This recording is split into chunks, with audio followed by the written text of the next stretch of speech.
get the glasses on and that'll help me then, see where we're going. So, greetings folks, great to see you all here. And so we get ready, and in fact let's get on board and we'll start heading off to our little trip around Dalkey Island itself. Okay. I should have, given the illustrious company here, have a chart that I'm putting up here. Pardon the little sketch map, it has what I want on it, so hence I'm using it. So this is actually out of a local history guy back in the 40s and so forth, Frank O'Flanagan.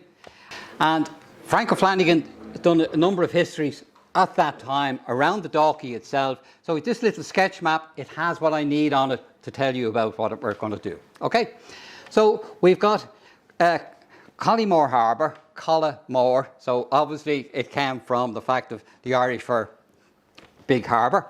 But we'll come back to that bit because as a medieval harbour, which Dalkey had this reputation for, it was only built in the 1860s. So it would not have been the actual location of the harbour itself. Okay, but where we're going now, so just 300 metres across the sound, Dalkey Sound, quite narrow. Any of you that have been in it will know that you can get, at times, if the tide and the wind is in the wrong direction, it can be quite tricky. So the island itself is just a great big granite outcrop. No inhabitants except for a feral herd of goat, lots of rabbits, and indeed more and more grey seals. Very popular with the day trippers coming across, but to be honest, not that popular with perhaps the boatmen and so forth, the fishermen that are there itself on it. So I'm going to try and now, took a photo, stuck it together, just to talk you through and say, okay, here's the bit we're going to head across to. Our first one down this end, so the northern end of this little archipelago of these great granite rocks, we have what we know as Quarrying. Maps, you see it as Maiden Rock, never used the name, and it's one thing that was surprising, never thought about it growing up, but when we look back, it's amazing how many Gaelic names are applied naturally within the area itself. That's what they're known by, and that they still are. So this was Quarrying. The bar in between there was the Berna, Clare Rocks, and a couple of half-tide rocks around that, Lickeen and the Plitchie. Again, kind of Irishy names. There's another half-tide rock behind that I'm going to come back to a little later on. Next little hump along the way is Lamb Island. And its title, Dunleary Council have a Tern sanctuary, and that's where they started it because it was very easy to seal off with the tide and so forth for the safety end. You can see on just this part here, the beginning, if any of you have been there, you'll know there's a sandy beach there. So our next one on it, so there's the sandy beach we were talking about. The only little area there like that. All the other areas around the island are very much rocky. In fact, again, the bottom, the sea bottom, in front of Lamb Island, again, is quite sandy. So we have a newish harbour, as in harbour was there, but the council have done it up in recent years, and in fairness have done a great job in comparison to what it was. And then we have, under the church, we have this little white thing here, which in fact is a well. Tubber Goller. Goller is disease. Tubber obviously as well, you don't know that bit. And the Corroch bit means scurvy. Surprise, surprise. If you have a well beside the sea, what else is it going to cure except scurvy? Don't know anyone that's been cured by it, but then I don't know anybody that had it either, so can't really say. And above the well, we have this early Christian church, St. Begnet. Different pronunciations or spelling of the name over time, but Begnet is the most common one accepted, and it's the same as the church that's in the village of Dalkey itself. Now, peeping up behind it, as many of you sailing around there will know, we have the Muglins. So let's just close in on that a second. So the Muglins, uninhabited again, with in fact this lighthouse, unmanned lighthouse on it. But again, just behind that, we have, sticking out there you can see, we have the Kish. So the actual, the Kish itself, obviously new modern telescopic Kish that they had. Dalkey Rowing Club had an event for their 90th anniversary there a couple of months back. And one gentleman, a very nice guy, 90-year-old Pat O'Brien, recounted how in his younger days, like many of us, worked helping down on the harbour, and with Bollion Murray, one of the fishermen, they would head out and cast their long lines out at the Kish Bank. So again, remember, at that time, you're going to row out to it and all that. Then you cast your lines and then so forth. His story was where, in fact, it was great to be able to tie up alongside the old Kish lightship as it was then. And of course, the guys on the ships would give him a cup of tea. And this was the great bit after going out. Funny enough, my grandfather had similar stories for that. We come to it. But okay, so that's our Kish in the background there. Now, the next bit, the main part of the island itself. So we have a Martello tower sticking up on the most prominent part of the island, and it has an accompanying battery, as a number of them had, down on the south end. The actual area of the sea going around the back of the island again is quite a large area there, but again, it was not always Latnock. If you were casting the pots, it's out in Latnock we were heading for. So again, the Irish name's amazing how that comes into it. The other bit, while we're on that bit, is the name Delganish or Dalkey itself. Delganish, any of us can say, okay, Delg, Torn, Inish Island, so great, Torn Island. Why was it called Torn Island? Well, was it because of the church? Was it a place of pilgrimage? And obviously you can see there's not a lot growing on it. It's very unlikely you would have had a lot of thorns or that kind of thing, even back then. So that's one kind of explanation of it. The other is the Dalkey bit, the Dalkey. So Danish for it, as in Viking, the Dalk. That again can be torn or pointed, or as some guys have pointed out, it can even mean a dagger. And they're saying maybe the shape of the island. So something sharp like that. One of the explanations out of that is perhaps the Vikings had a slave camp there, and that it would have had a palisade of pointed poles around it. Is that the reason why? So you kind of take your pick on that. One of the other bits, though, out of it is that, well, which came first? Was it Delganish, an interpretation of Dalkey, or Dalkey? The Danes came along and they copied the Irish name. And there's often little arguments about it, but little project we had last year, we were stuff with Log Annam, and they were able to refer us back and say, well, okay, in the annals of the Four Masters, and Clonmacnoise annals, they're back in the 730s AD, there's actually a mention, a reference to this event that took place in Delganish Coolin. Now, many of you will know Coolin is that area, as we might perhaps call it, Rathdown now, okay, so along there. So in this area, as it was known then, there was this place called Delganish Coolin. Right? Now, like all the things in the annals, it has all these kind of little, it's either somebody died, the king killed him, or blah, blah. And in this instance, it's this unusual bit. There was a cow seen at Delganish Coolin having one head and a body of shoulders, two bodies from her hindward, and two tails. She had 6 legs, was milked 3 times each day, very important, and her milk was greater each time. So a magic cow. And her milk and some of the butter made of it were tasted by many persons. So one of these kind of things.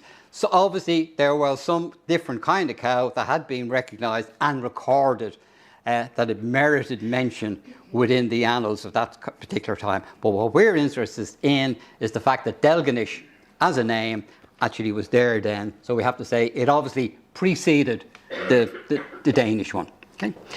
The other part I want, before I leave the island itself, at the back, I was saying, of Clare Rock, there's a sunken rock as well, another half-tide rock, and it comes up on Brooking chart in 1728, and it's locally it was known as Lac Bui. So Lac is rock, and Bui obviously yellow, and the seaweed and that on it. So you can see it you can see it just under the water at low tide, but it's quite a substantial rock itself there, but. Back then, so they were recording that we had this sunken rock there. So this is our Lac Bui.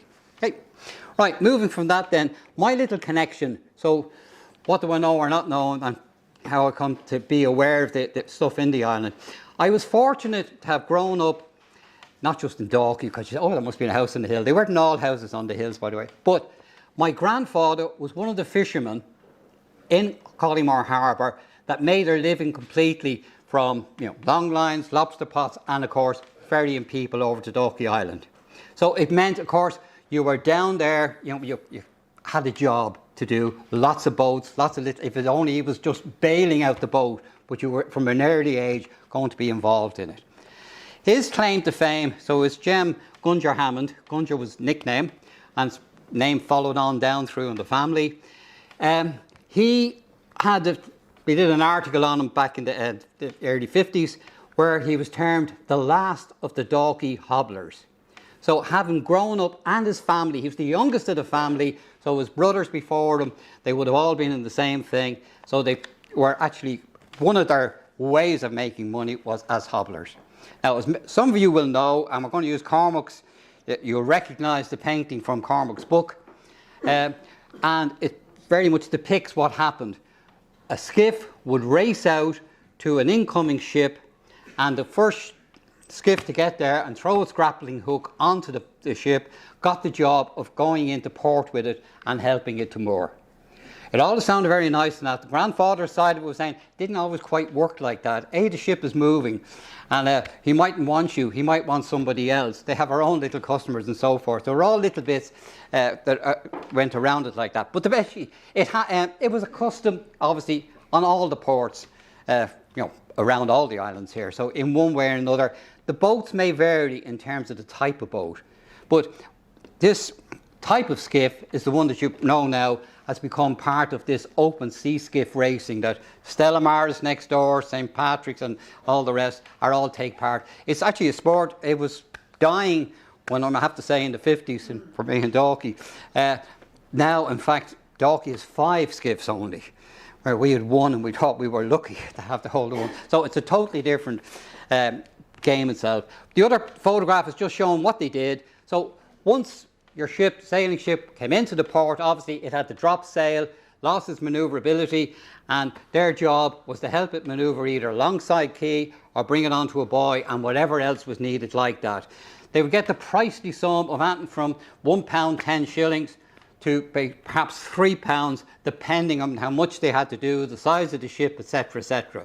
So it was something in the late 1800s, on into the very early 1900s. Come steam, obviously there wasn't a need as much for it. And of course, with steam came tugboats, and they of course start doing that kind of a job itself. Okay? But some did still continue on. And again, it was one that picked a photo out of a newspaper that Cormac shared with us. There was a number of tragedies related to it. The most, funny enough, the biggest ones all relate back to, unfortunately, crews out of Dunleary. And this particular one, a skiff out at night with no lights and a steamship ploughed through it. So 3 men were killed, and this was eventually the remains of the skiff were washed up. So that's the end of that. So it tells us about hobbling, a most adventurous calling. Would you call it that? But competition is keen in Dublin Bay. And from old Dunleary, the hobbler's little boat puts to sea in almost any tide or weather. And of course, that was the whole point. You had to go out and do it irrespective of what the sea was like. So the hobbler's purpose is to secure the right to moor an incoming ship at the Dublin quays. The fee is a good one. And say, yeah, £1 10 shillings, brilliant. However, out of the number of tragedies, and because connection with Dunleary, some years ago they actually erected a memorial. I beg your pardon. 2 hobblers that had died, and a nice one in terms of it's a set of kind of life jackets in bronze. There's 60 something of them in it, and it looks very well and very impressive and all that kind of thing. I think the irony is very much the fact that hobblers never wore life jackets, I would suggest. And on my grandfather's out to go by, they couldn't even swim. What would you want to be able to swim for? But lovely trophies, lovely monument to that itself. Okay, so but out of that, as we said, that practice of hobbling came what's now the open skiff racing. So let's get back to getting onto the island. And nowadays, this guy Ken Cunningham's Ken, the ferryman. He has the license for it. There's just the one boat with the license, but you can see there, you've got a lovely safe boat. Everybody in life jackets, a 50 horsepower engine, a couple of minutes you're over and back, no problems at all. So a lovely, safe and place to go and very easy to do. But again, actually, talking a couple of years back, and it's surprising how he was mentioning that, one year, nearly half of the days he couldn't operate, purely again, if the wind and the tide are the wrong way, you can forget it. And I think you'd probably appreciate how much that would apply. Our recollection in terms of growing up, now this is a little bit before my time. I think this is a 40s photograph, although it's been labelled as 50. But what we have is obviously a boat setting out here, surprisingly off the slipway, would normally have operated over there in the pier. But just to close in on it, look how the number of people in, how much freeboard you have on it. You know, it's quite packed in, and obviously no life jackets or anything like that. I have to say though, I've never known of any tragedy related to the actual ferrying of people over. Now there have been various drownings, yes, around there, but different one itself. And the other little one I want to finish up with on that side of it, that is a 1950s postcard, a John Hind one.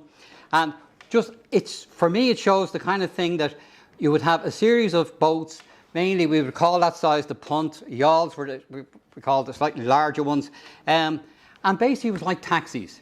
So as people would come down who wanted to go to the island, grand, you take your turn and going down. So 2, 3 people or whatever it might be. If you got a full boat, all the better. But the boats were just lined up like that. Of course, that was all again pre-outboard engines.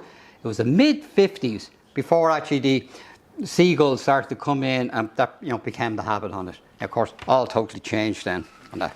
So let's get on to the island. As we approach the island, there's, again, as I say, the harbour has been very, very much improved as you go in. Now, as we're looking at that there, the most important archaeological feature on the island is, in fact, located at this great big rock outcrop sitting above the harbour itself. So what you had was this kind of hidden history that was sitting under the ground, and starting in 1956,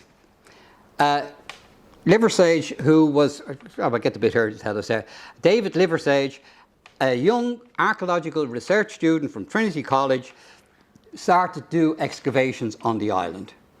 Surprisingly, from my memory of it, quite a small team. He only had 2 men out of the OPW first with him who'd been working on the church. So it wasn't like you normally see with a huge big crew of people all in there digging away. It was quite a small group on it. And his head within the Trinity was a Mr. George Mitchell. So we come back to, yeah, we come to him again, right? Okay, so they did, now basically what he did from the various excavations and so forth, he established the fact that there had been people living on the island, albeit on a nomadic basis, coming and going from early Mesolithic times through Neolithic, and he had able to track and trace, date people eventually into that, right on up into the Bronze Age itself. Okay? So, and the element of it was then, this bit that really made the newspaper side, was that he discovered that this was a promontory fort. And the idea back in the early 50s it was only being established, that these kind of gateways coming in, early people coming to Ireland, would have perhaps stopped there. Sutton turned out to be another one. Up along Lough Shinny again is another, so forth, where they started to locate. So these were entry points that people would come to first and then do their little forays back into the mainland as they explored itself. Okay? So he established very much from what he dug up on it. Now, once, as I say, we had fairly good access to it, and every so often there'd be a little bit of excitement. Oh, they found something, and we'd all want to go over to have a look down into the hole. But as a 12-year-old, a 13-year-old, we weren't very impressed if all we were looking at was a couple of burnt stones or something black or whatever sitting in the, so what? Grand if it was a skeleton. At least you had something you kind of look at and say, oh yeah, that's great. So, yeah, we knew from the newspapers and from the talk, I would say I had an idea of what had gone on.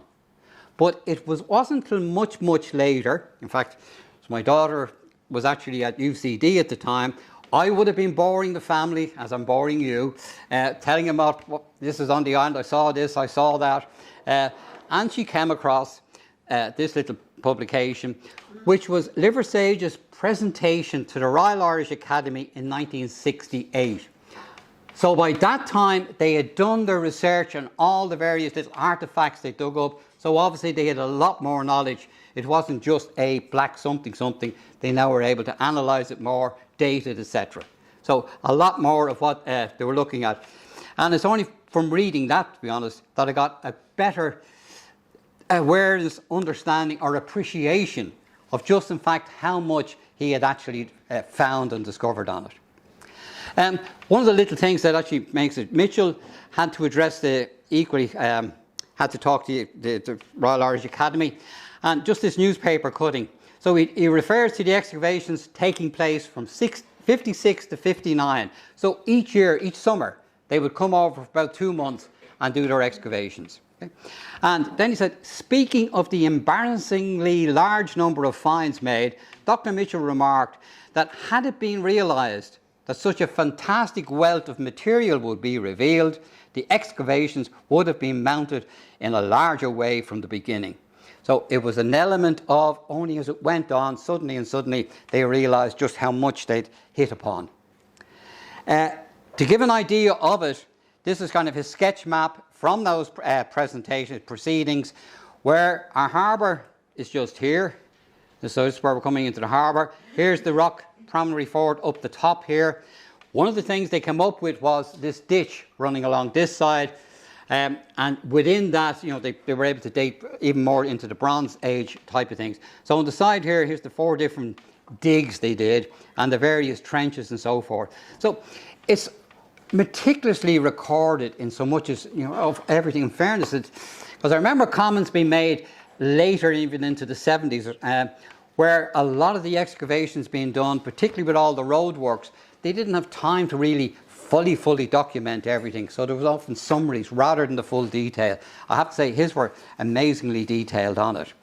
And one of the little bits I'm going to refer to, here's site 5. So up in this section here, I'll come back to that now in a few minutes. So that's the kind of areas where he actually worked through. Now the crew he had grew later on. He got more people, and like a FOSSE scheme type of thing, they got a few more people in on that.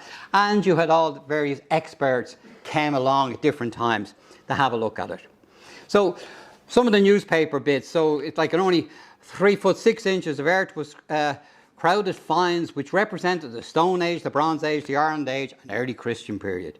Included in the finds were flint arrowheads, flint javelin heads, the Neolithic period, from the Neolithic period, pottery, polished stone axes from Mesolithic, miscellaneous iron objects, bronze rings, a copper axe and molds, parts of a mould for a sword. So they actually had part of it too, where they actually had the mould where obviously they were casting swords. So they were actually, you know, you had to be kind of fairly semi-permanent in location there that you were actually doing this type of thing.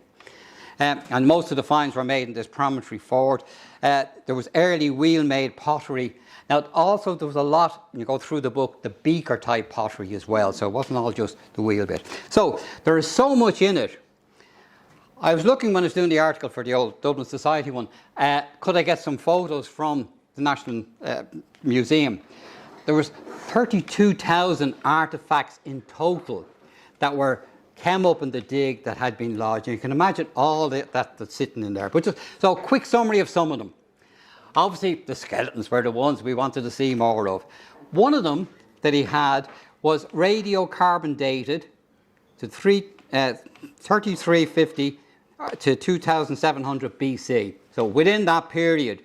But again, the uniqueness on it, or difference, was that the skull was actually filled with periwinkle shells. Now, he established that, like, where it wasn't the periwinkles, couldn't have been washed into it. So it had to be some kind of ritual for when the person was dead, they put all the periwinkle shells in.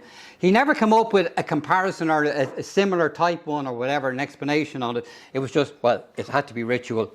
That's it. So it was something different on it. The other one, the flint tools, the scrapers, the napping flakes and all that. And the site I mentioned earlier, this site 5, there was 11,000 pieces alone in that.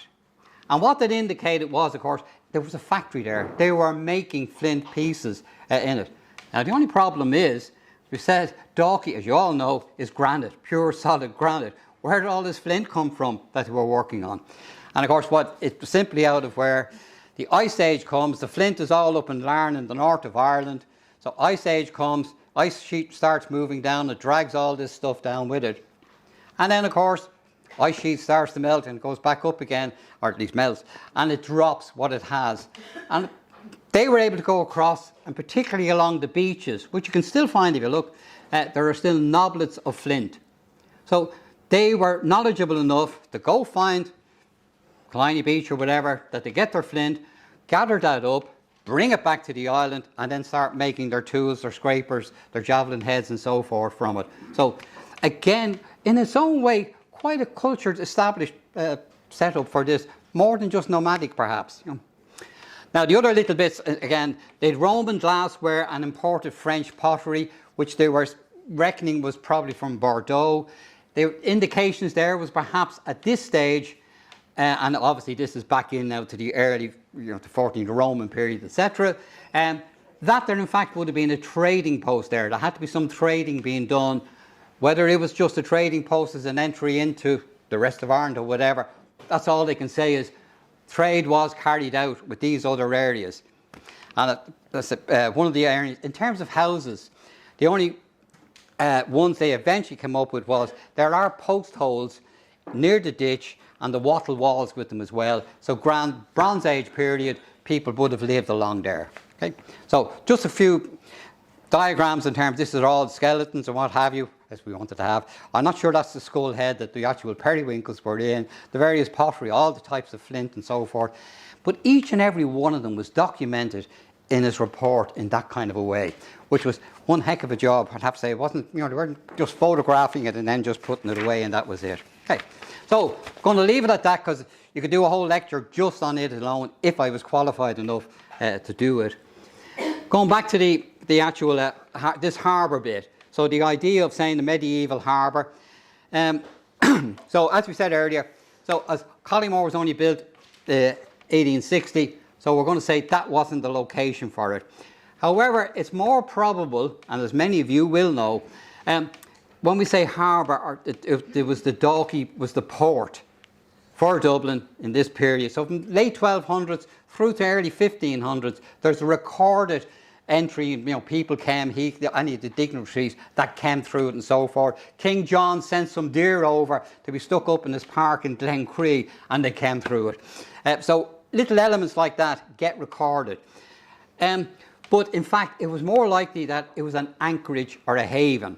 So ships, so all that was happening was now suddenly, and the Danes, we could get up into Dublin, no problems. Now the Normans have come along, we've got bigger ships, they don't get into Dublin port so easy. So grand, anchor out, you want somewhere safe to anchor, and then simply tenders will come alongside, offload into the tenders, and they either carry it in through to Dublin itself, or because Dalkey has these 7 castles, as they call it, which were basically warehouses.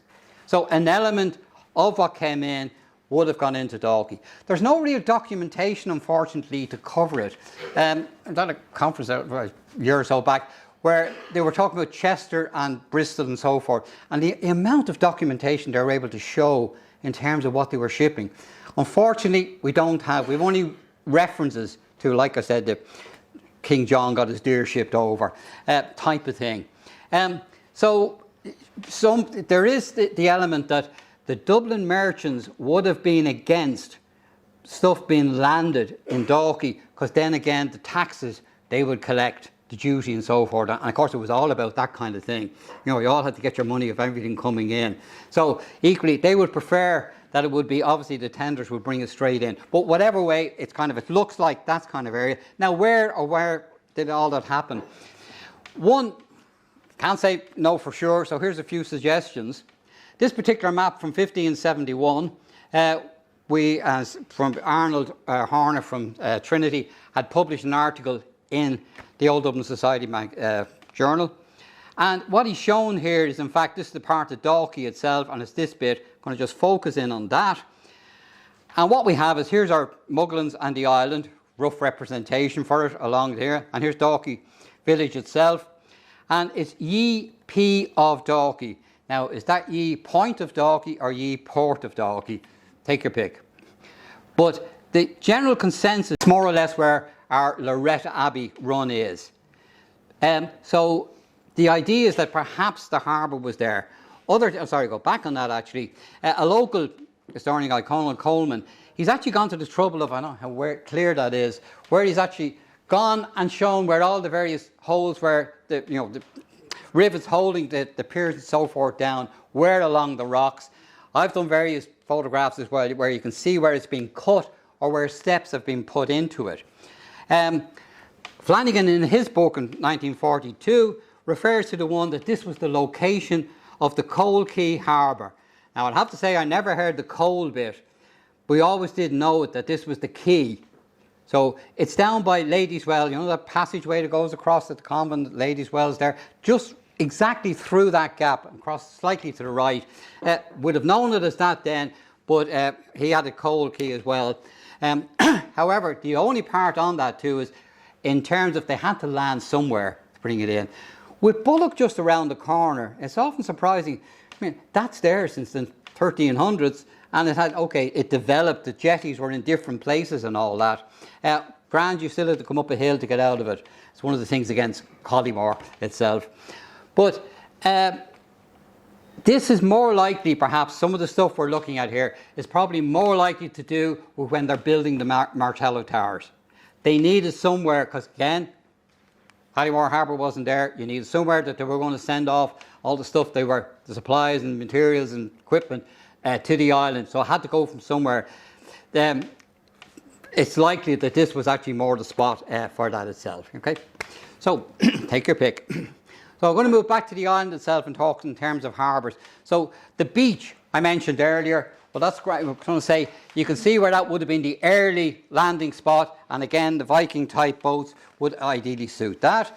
When they started to build the Martello towers and so forth, they actually obviously would have had to, they improved this area here where the current harbour is, and that would have been their landing place. Now, like all bits, it has very much become silted up. And that's what, you know, you'd be well aware of how much, nobody's clearing it, things get washed into it. But on the side, so if you just look, stand back along the side of here and look down along, and you can see the cut granite where they actually made the piers on either side. So there was a jetty running out along that south side of it, as well as on the other side. I can remember larger stones up on the face of it when I was young. And again, as storms came, they collapsed down in. And that's kind of, if you look through it, you'll see cut stones and so forth within that harbour area. And that's just it. So definitely at that time, they built that area there, and they would have blasted out some of it to make it clearer. One of our jobs as kids was, come the start of the season, we would dropped out and start to have to lift the rocks that would have been washed in. And if any of you remember the harbour, it wasn't a great little harbour to get into. So there was a lot of clearing to be done, and you'd be out there lifting the little rocks and so forth. Talking to Ken, he still has to do the same. So a good storm, and the storms we're having lately are even more likely to lash stuff in on them. So that's the harbours itself. Going to move up the island, and up the top we have our early Christian church. So St. Begnet. What I'm trying with this photograph to indicate is, you see the enclosure that runs around it. Now again, obviously the grass is very much overgrown, but it's quite distinct. You can pick out walls all across the island, and in this case you can very much see where the enclosure is around the church itself. On this view of it, you can see at the side here where you've got these ante little walls that they have, and many of you will know. Early stone churches copied the old wooden ones, which would have had things crossed and sticking out, and they had to imitate the same thing. No need for it, it wasn't doing anything, but the early ones kept the same style.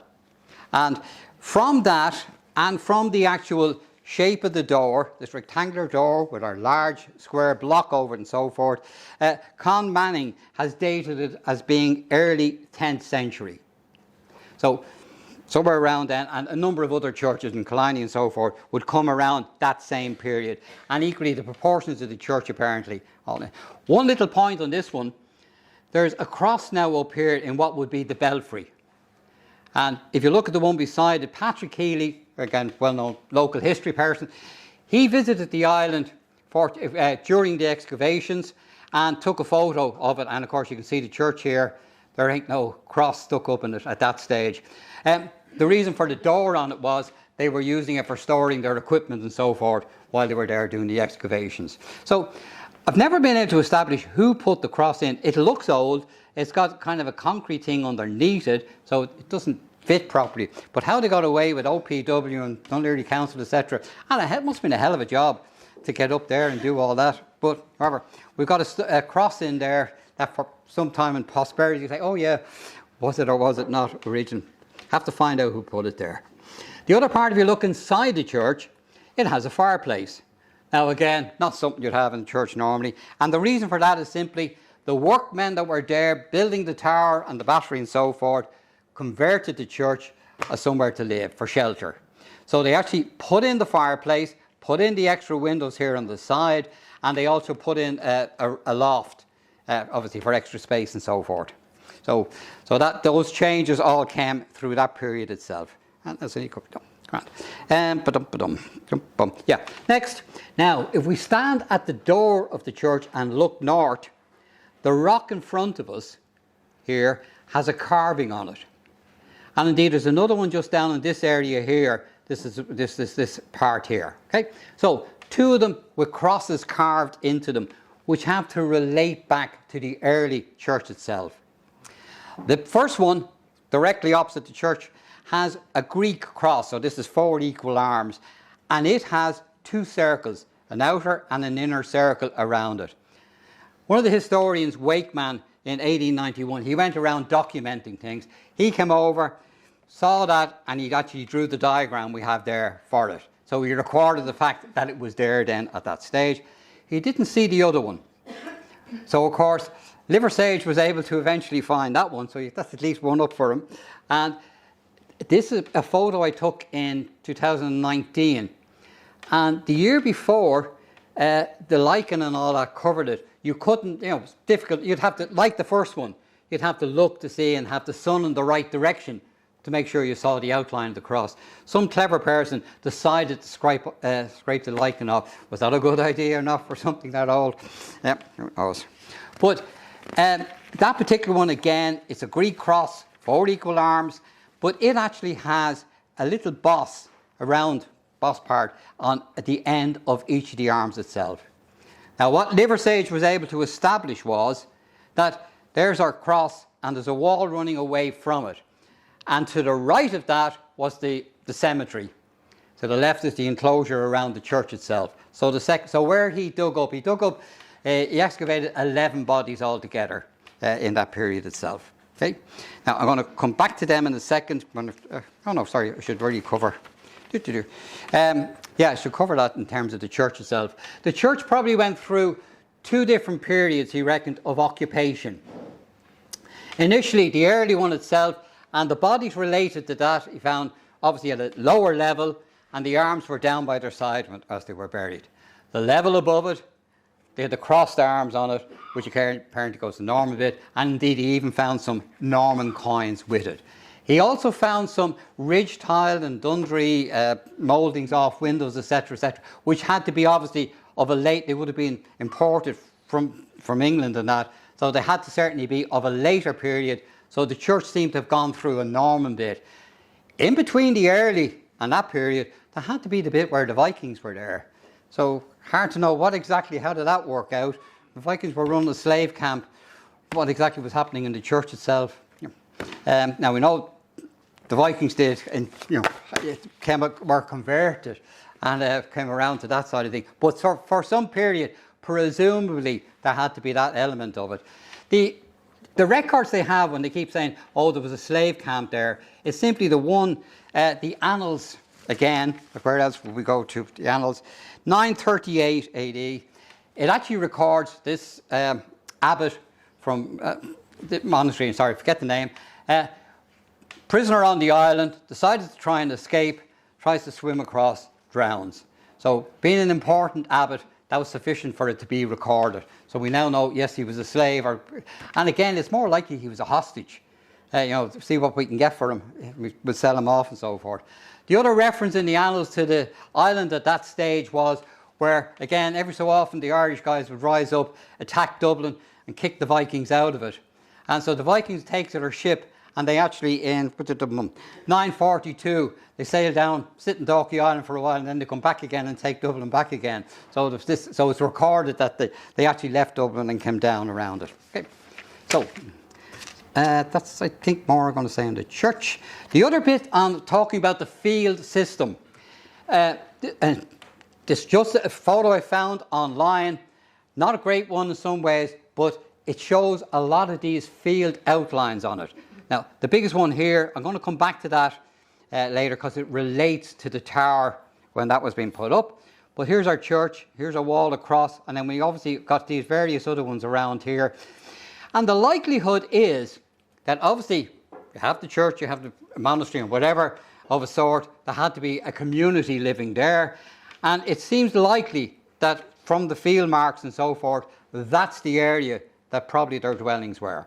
However, again, Liversedge, in all he did, he had so much to do. He has never gone, nobody has ever touched that side itself. But one thing he did note, without doing any work on it, is that in the particular corner just here, and it's still sitting in it, we have again, like you can see, an enclosure around parapet in the stones. It is very, very overgrown, the tufts of grass. But I'm trying to show there that there is this kind of around the stones, but here's the bit in the middle there, and that's this Boulon stone. Now, Boulons, again, tend to be associated with ecclesiastical sites. And are they something religious in terms of water, fountains, baptism, or are they simply that they're actually for grinding corn?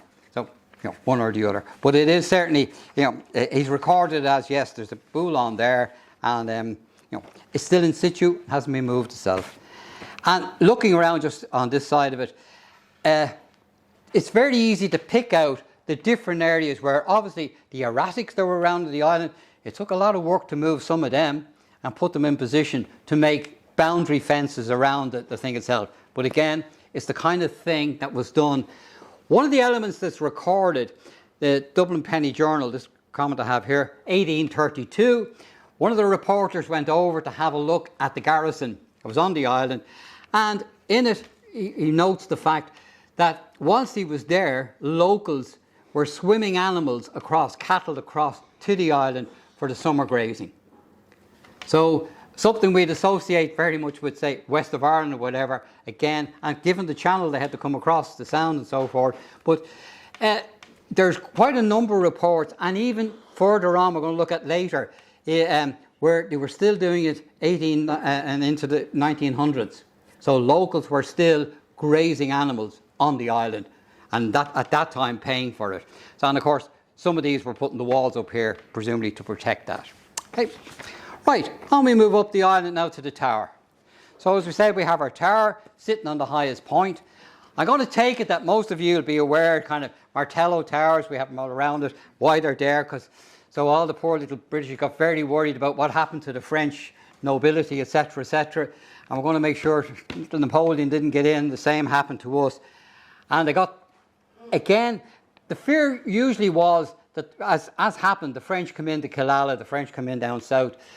Now the intelligence was, oh, well, actually, it's likely that they're going to land on the beaches along the east coast. They've identified this as a possible area. So there was a big rush to suddenly put up the fence wall of Martello towers along the east coast.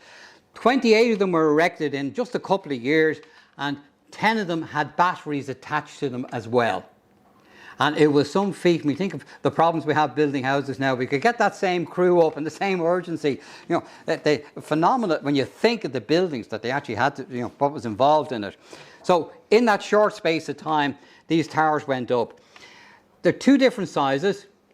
Smaller ones, and the most of them were 12 metres diameter. And then the larger, there were 4 larger ones, 15 metres, and it was that they could take 2 cannon on top of them. The 4 of them was one in Booterstown, Sandymount, over in Ireland's Eye, and Dalkey. So they were the larger ones that went into it. Now, however, Dalkey is one other distinction. We have a door here on the front of it, which they all had, except that door didn't exist back then. Because it was reckoned that French ships could sail around, and if you had a door like that, because it was on an island, rather, those doors were always on the landward side of, the towers down along. Now you got one that could easily be shot at and a weak point within the defence itself. So in fact, we have a photo from the Lawrence collection from the late 1800s. And it's from, you'll often see Dillon's Park, as you go through YouTube or Facebook, keep coming at you. Everybody walks into that park and has to take a photograph of the island.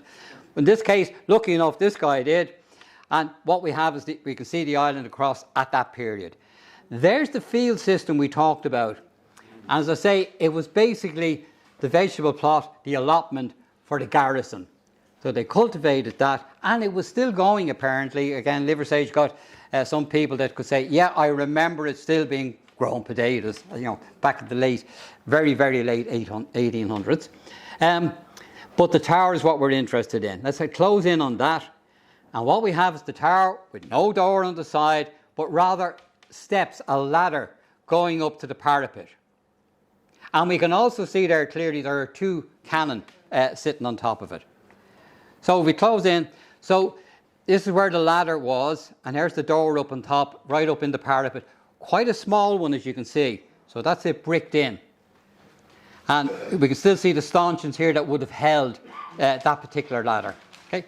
And it was still there in the early 1900s, because there again is a report, we come to talk about the Irish Lights, where they're saying, oh, the remains of it was still there, but dangerous. So it wasn't a means you could get for entry into it. So what you had inside the towers is that you would have a wooden gun carriage with a central pivot, allowed you to turn the gun 360 degrees. Obviously, in the case of our the towers that had the 2 guns, you had a gun on each end. You could swing around on it, okay? And if we look down into the tower, so there's the centre bit, and there's a rail running around. Anyone here actually ever get into the tower in the days?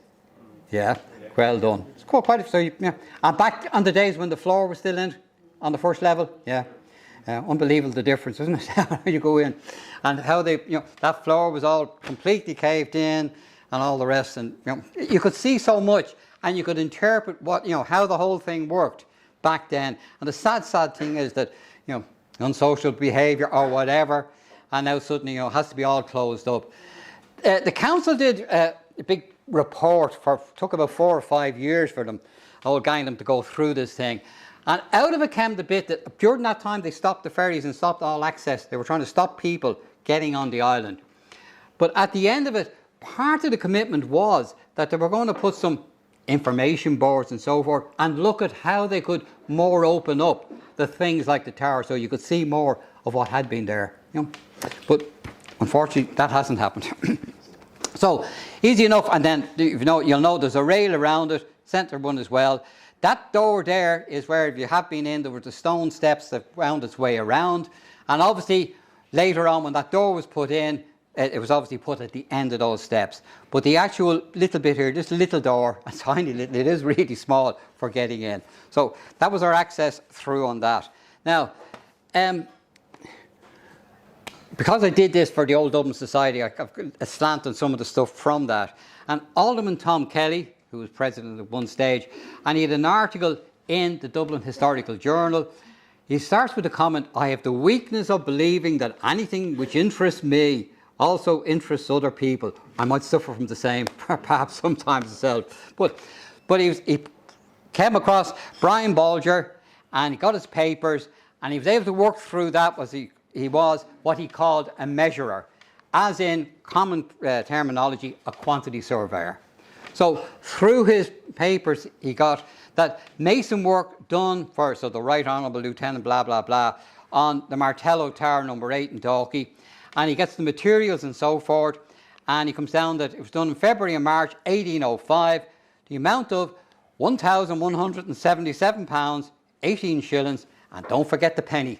All very important on it. It's amazing how often the pennies come up on it. So he came up with that at price. Surprising, I think, because he's then saying that equally, the same guy records that it took 2,921 to do the one in Ireland's Eye. Now, it's the same size tower and all the rest of it, same kind of problems. Just wonder what the difference. Maybe one of the things we're going to look at, where they got the rock from, they mightn't have had the same access to. Just seemed a different one. Some of the smaller single towers, the record is 600 or 800. So hard to know what the difference. But so at least it gives an idea. But it wasn't only that; it was just the speed at which, to me, that they actually put them up on top of everything else. So, Grant, that's the tower bit. Now we'll come back to it, but go down to the battery. again, from our Lawrence photograph, the great thing is he's showing here with this kind of great big hump sticking up, a roof sticking up here in this end. And of course, you need to have in probably the officers' quarters, you need to have a fireplace, a chimney. Now, the present one, as many of you will know, so here's a photo of it. We've got this part here, sorry, and you can see the gun ports sitting along there, but then there's this section here, and that was added on in the 1840s. Surprising enough, for something that never, and all of them, never fired in anger, never had a use to come in, and yet the British apparently became concerned again. Now, Dalkey was always, they always had a garrison on it. Not always full strength, but they always had a garrison through it, and most of them would have had something. They actually decided in 1840 that there was a great risk again, both from the unrest in the country and from what was happening in Europe, and they went to the trouble of building on this section here. So, looking down on it, so here we've got, here's the original part, and we have our 3 cannon positions on it, and here's the section built on. The section built on was a store for explosives, so done separately, and that great big hump was basically the earth heaped up over what was the roof of it, the brick roof of it.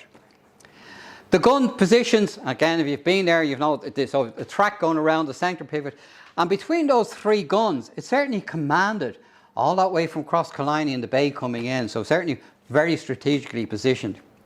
One of the bits though is often fire cannonballs or something, and again, grand, a great big cannonball. It looks good in the films, then movies and all that, but in reality, as you know, if you don't strike somewhere below the water line, is it going to really, how much damage is it going to do to an actual ship coming at you? Beside it here is in fact one of the bits, the weapons they had. It's a furnace. So they would have actually heated up shot in that, and then so you had this red hot shot that was put it down the muzzle and fired at it. And of course, if you set the sails on fire, you're going to disable that ship a lot quicker coming at you by doing, it's going to be a lot more effective way of doing it. So that was one of the elements of why that was there. The other photo, just looking down again, and if any of you have been in, you know. So here's the original wall. The windows are still in it, and you can even see the gun ports along the side here, but then they just built in. Now granted, the clay from the roof has fallen back in, has blocked that, but that was in it. Now they blocked up, the access was on this side here, that's blocked up, but so the windows here is the only access to get through to it easily. But the actual gunpowder store, so here's again that 2019, I took the photo inside. It's the only area that's got a full covered roof on the island. That you can go in and say, yeah, I'm in here. And the people that know that best are the goats, unfortunately. So you go in, I'm afraid it's not a pleasant place to be in some way.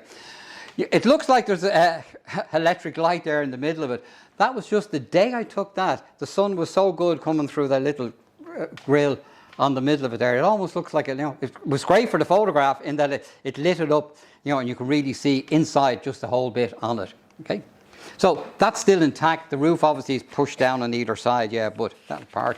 And equally then, the bits here is you've got, protection walls in front of your quarters and so forth. So really that's, okay.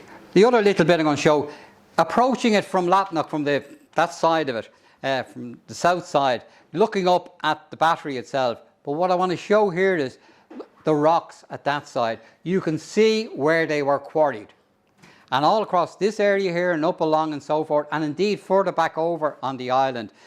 So that kind of thing indicates where they obviously, so the rock to build the tower, to build the battery, was actually, as we can see, quarried completely. That was some job on the island itself, given that it was going to be done by basically chiseling down through the granite all along the seam, bang, bang, bang, and hoping to split it out and so forth. Now I'm sure they probably did some explosives on it, I'm sure. But there are a number of, it's very easy to pick up traces like that, or here somewhere I found, which are a little bit further over in the island, where they obviously were working rock. You can see the chisel marks on it and just didn't finish it out on it. Okay. How am I doing? Better move. Right. You're getting a hook and pulling me off now in a second. Go back and finish up with the tower. Right, so we're back to where we're saying grand. So now there is a door in it. So the ladder's gone and so forth. Why? When 1886, when the War Office decided they didn't need the towers anymore, and reality was you've got metal hull ships, those cannons going to do an awful lot against it, that kind of thing. The whole lot had moved on, so they weren't going to be a defence. So suddenly they were all decommissioning them all, which of course meant, now what do we do with our towers? Now, as you know, a lot of the single ones got sold on and became residents for certain desirable whatever. If you were in the right, no, you were there. But if you have an island going with the tower, it's not quite as easy to sell it off. So in this particular instance, they thrived for quite some time. And initially, the Irish Lights saw it as an opportunity to store explosives. So away and safe and all that. So they, in fact, and it's only just last Monday that I finally got to get into the archive there. So 1903, a lease, March 1903, between the War Office and the Commissioner of Irish Lights for the rent of the tower for £8 per annum, payable in 4 payments. So £2 a go each time. Okay, so you didn't even get your full £8 straight up. You had to go up £2 each quarter. And it was an open lease and all sorts of conditions as to why and how. Later on then, the War Office still had to get rid of the island, still had the problem with it. What was then the Dalkey Urban Council, so all the different areas like Rathmines and Killiney, etc., Clontarf, all had their own little urban councils. So the Dalkey one had an eye on getting the tower, and they really went in there saying, well, why wouldn't you just give it to us? We'll look after it. Or I tell you what, we'll rent it for £20 a year. But what they were reckoning on, there was 8 coming in from the Irish Lights gang, but there was also local grazing for £12. So the two of them together, that's grand, we get that. Now, funny enough, the War Office didn't go for that. So there was a long, protracted bit. Eventually, the War Office went for tender first and so forth. And they ended up going to arbitration to agree a price. Now, I don't know how legible that is there. But basically, what they came down with saying, this part here, they got it fixed a purchase price of $525 to be done by a certain date, was another part of it. So eventually the council were coming around to it, but too much money. So Councillor Booth, Roger Booth, actually said, grand, I'll pay $225. So it's only going to cost the council $300. So he was really trying in favour, he wanted it bought. One of the issues that prompted them towards this thing was Ferrying had in 1904 purchased Lambay Island, and the first thing he did, he bought it to be private. He himself and his wife wanted away from all the publicity they were getting, because it was the marriage, etc., wasn't apparently looked on, was getting too much publicity. So he locked the island up then. It became private, and that was it. There was a fear that this was going to happen. If somebody came along, did the same, they would lose their access. And what comes out is that the gentry of the area had access to the island for day trips. And let's face it, they were the only ones who were probably going to be able to afford to do that kind of thing. Everybody else was working 7 days a week. But equally, it was a great area for fishing, etc., etc. So they saw this as a park, a pleasure ground that they wanted to keep. However, as this letter here is, this is a letter into Irish Independent. And this Michael F. Judd, of Strawberry Hill, Dalkey, some of you may still know the house up in Vico Road, was very much anti. He led the group of basically the ratepayers that were against the idea of buying it. Some of them had good kind of arguments, and perhaps in some ways. The purchase price, they reckoned, was coming out at £25 an acre, whereas in fact you could go off and buy the best agricultural land for 16. Even the 300 was going to still put 5 pence in the pound on our rates. Dear, oh dear.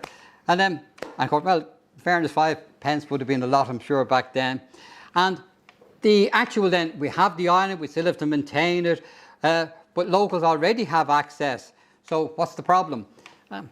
But what they wanted, in fairness, was this idea that they'd actually just gone through a period where type of thing, surprising that how much that it was necessary, but it had its own problems actually, because again, nothing that I've seen reported. Later on in the 20s, surprise, 1920s, it was broken into, and even though they had great big steel doors, etc., on it. So it was actually broken into a couple of times. So at the end of the day, the grazing rights. One of the elements that comes back in some of the comments, some of the other little reports, yes, there's £12 from locals for grazing. However, they didn't tend to pay up.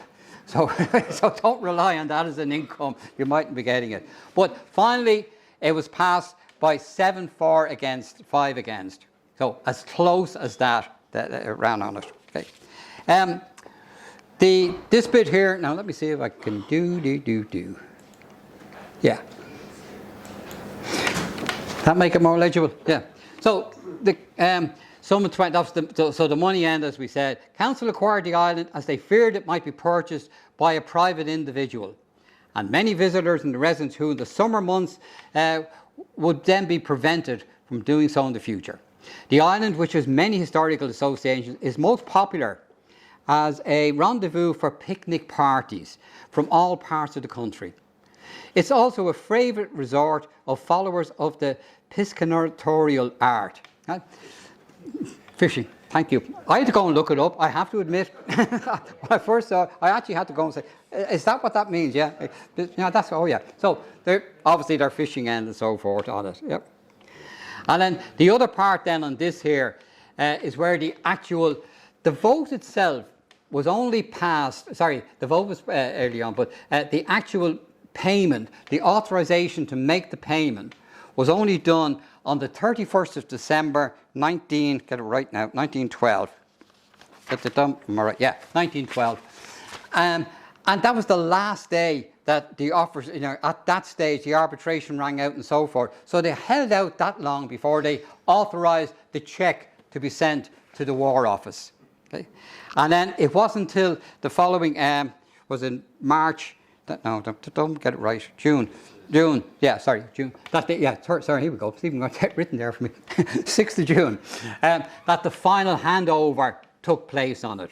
So it was a little kind of the quaint ceremony. The quaint ceremony was where this guy, Major Hammond, of the War Office, came out to the town hall, picked up the town clerk, Mr. Gahan, and then with a number of press people, of course, we needed to record this, proceeded to Dalkey Harbour, took a boat over to the island, presumed Dalkey Harbour, Collymore Harbour, but we were. And when he landed on the island, Major Hammond plucked a blade of grass from the island, handed it over to the clerk, to Mr. Gahan, and that represented the transfer of the island from the War Office to the Urban Council. So they had to have their nice little ceremony, different I suppose, yeah. And then they walked around the island, etc., etc. So from then, Dalkey Urban Council eventually in 30s became Dunleary Borough, and that in turn has become Dunleary Rathdown. So it's now one of their many parks, and they obviously control the island completely. Hey.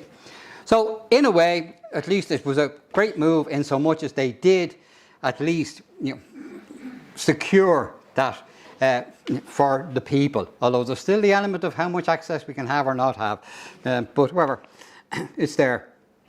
The other one I want to finish off on, I never tried the sound, now I think of a Cormac, be interesting to see how this works. Right, King of Dalkey. So back the books in Georgian, Dublin and all that had to find something to amuse themselves. And one of the things they came up with was they'd have a mock ceremony where they would crown a king of Dalkey. And they actually went to trouble where they all came out to the island, had their tents erected, no problems. People did that for them and got the meals and so forth for them. And indeed, when you had a dinner, you had to have a speaker. And they had John Philpot Curran, the greatest wit of the world, set the table in a row with his meteor flashes. But the prime spirits of the court was His Majesty himself, Stephen Armitage. So he was the first guide of this king. And then, of course, he had a little entourage that they all had. He had his Lord High Admiral, so Luke Cassidy, his friend, got that job. And then the Archbishop Gillespie and so forth, and all down along through. That continued for some years until the 1798 bit came, and then Dublin Castle wasn't having any kings or otherwise, mock or otherwise, going around, so the whole thing was shut down and that was it. There were several attempts, though, later on, again, to make different goals at trying to revive it. And, some of them, as I'm saying here, like for instance, notables like Noel Person and so forth. Any one of them kind of came and went. There was an Irish crowd, Cara, they tried to do it again, and they had it all, you know, they were all dressed as like Fenians and so forth and that kind of thing. But one of them, in fact, one of the folks on, is back to the Old Dublin Society. So our friend that I mentioned earlier, Frank O'Flanagan, he was a member of the society, and there's a record where, in fact, now the Old Dublin Society on Saturday next will visit the Kingdom of Dalkey, or the Port of the Seven Castles. Visit will coincide with the anniversary of the coronation of the President of the Society, Alderman Tom Kelly, in 1934. So 34 was the year, in fact, the Old Dublin Society was set up. Alderman Kelly was the first president, and they obviously, and I presume probably Frank Flanagan, had the idea of, here's a great way, we'll have this crown and we'll go out and do the King of Dalkey. So he had gone out and he was crowned King of Dalkey, Emperor of the Muglins, Prince of the Holy Island of Magee, Elector of Lamb Bay and Ireland's Eye, Defender of his own fate and Respecter of all others. Could do with a bit of that. And Sovereign of the most illustrious order of the Lobster and the Periwinkle and so forth. So this all kind of very much stuff all down along. Now, that particular one, it came and went still. They did in the 60s, there was a rise again as a kind of a Dalkey festival. This particular one I'm just picking on, I'm in it, and the only reason I'm there was because that particular one was actually held in the grounds of Lorette Abbey. There was nobody going across to the island, so there's no point in being down in the harbour. So yeah, we didn't mind dressing up and joining the entourage for that particular one. But the reason I'm picking it as this photo, that's our gentleman here, Frank O'Flanagan, that would have pushed all that. But the gentleman at the back is Norman Judd, who is the son of the Michael Judd, who was the man who led the opposition to the buying of the island itself. So yet he ended up being the king and so forth of it. Yeah. Now, what I'm going to finish up on, if this works, on in YouTube, there are a couple of videos, this one in particular, that where you can play through, and it shows just a 3-minute thing. So Alderman Kelly being King of Dalkey Island.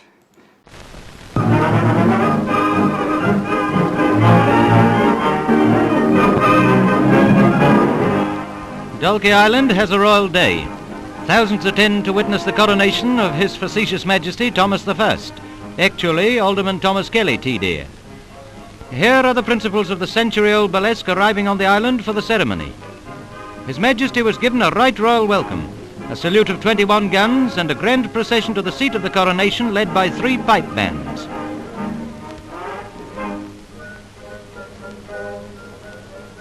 He was attended by the Court Jester, the Lord Chancellor, the Lord Chief Justice, the Lord High Executioner, and the Lord knows what.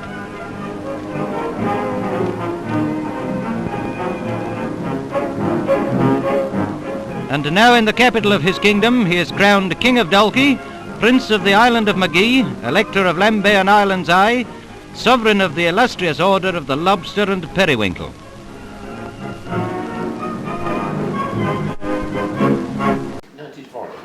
That, 1940, you said? 1934. 34. Yeah. Okay. So it gives you an idea, though, of how many people and so forth, went on through for that kind of a thing itself. So there are a few other bits, but time to definitely finish up. Robert Mallet, as you know, did the seismic sorting on Killiney Beach. He also did the same year with his son on Dalkey Island, where they did that test to determine, the shock waves and how much you could measure it, etc., etc. The Muglins didn't really cover. Many of you will know that a couple of pirates, as in mutineers, were hung out there on chains for a while, etc. on it. So lots of other little bits, but hopefully there was enough there that perhaps you found something of interest, perhaps might even whet your appetite to take another trip. But great to see so many of you, which I'm not surprised with. Why wouldn't you? You've got some place going there. Great to see. So encourage you to go again. Okay, thank you very much.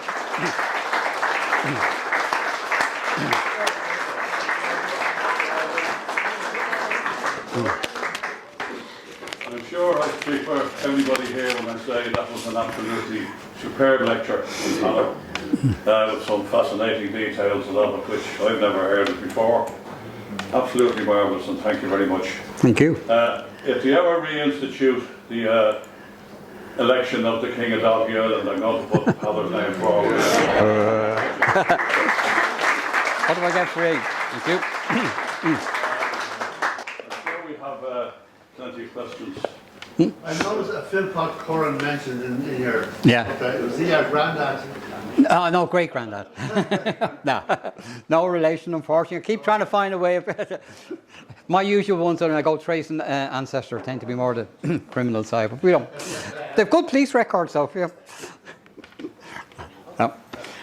Just to mention, one of the reasons why they might have closed off access to the Round Tower, to the Martello Towers, that I was out there with the scouts, Yeah. and it was quite open on top, and one of our scouts fell through the hole, knocked unconscious. Now in those days, the way you dealt with that is you slapped him in the face a few times to revive him, and you carried him back to the boat. But I think there were a number of instances it was quite dangerous on the top, and we were fortunate that he did fully recover. Yeah. But it might have been that there were concerns about access to the top.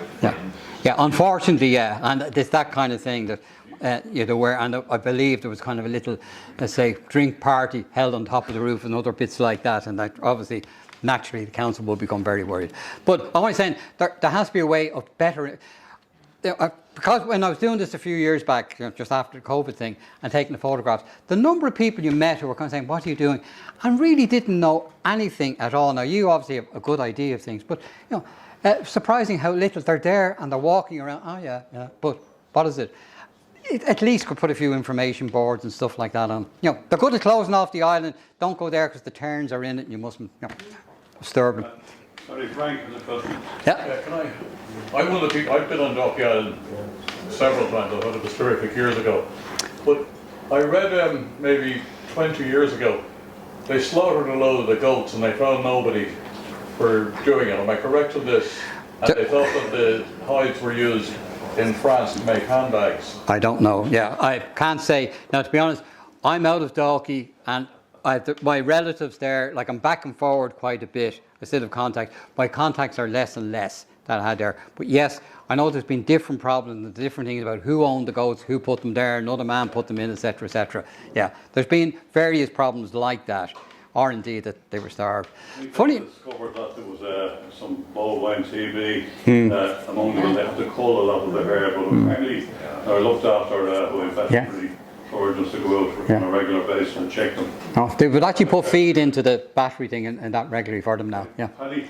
During the period when it was an anchorage of the port of Dublin, or the city of Dublin, was there at one stage a proposal to close off one end of the sound to improve it as a harbour?